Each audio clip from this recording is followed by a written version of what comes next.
Any special emotion for Thursday night? Most definitely. You know, it's senior night, the last home game of the regular season in Yeoman.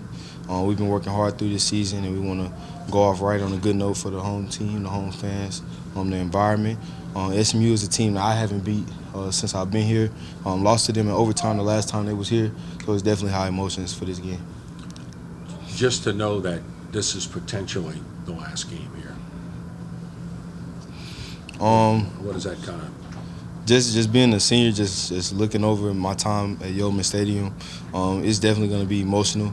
My last time running out that tunnel, potentially.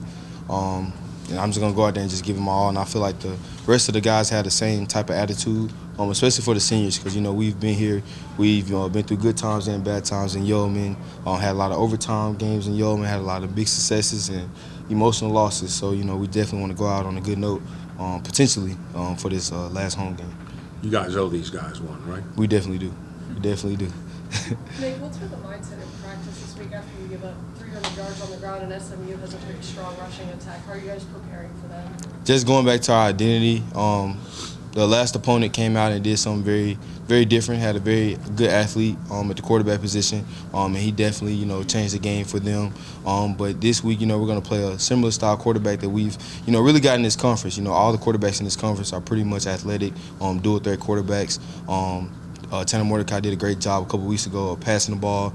So that's one of the things that we want to eliminate. You know, they do run the ball, but they're really a pass-first type of offense. Try to feature Rashee Rice a lot. He's a great player, and that's just really just trying to forget about last week, knowing that it was a game that we didn't come out and didn't play our best, and trying to eliminate mistakes and play better this week.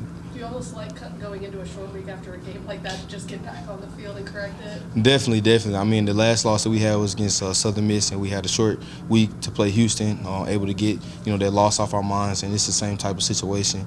Really, after we walked out the locker room on Saturday, it was like, okay, on the SMU, you know, that 1-0 mentality. Let's go out and handle business on Thursday. So I'm glad that it's a short week and that we get to play in 2 days.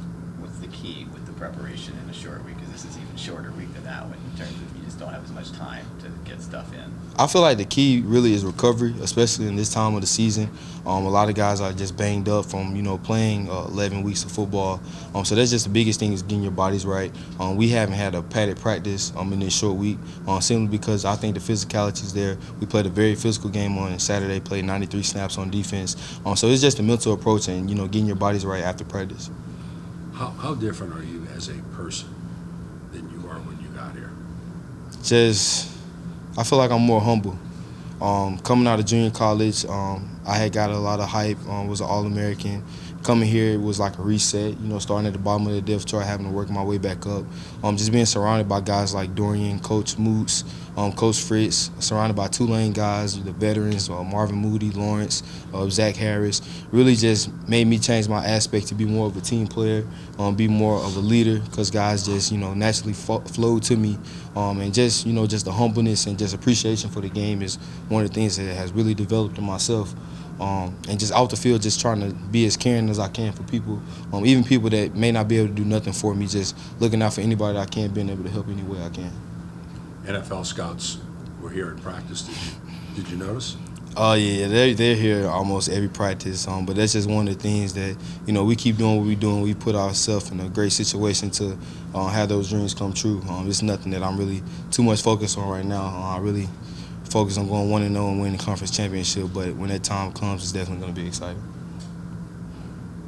Thank you, Nick. Thank you. Appreciate you.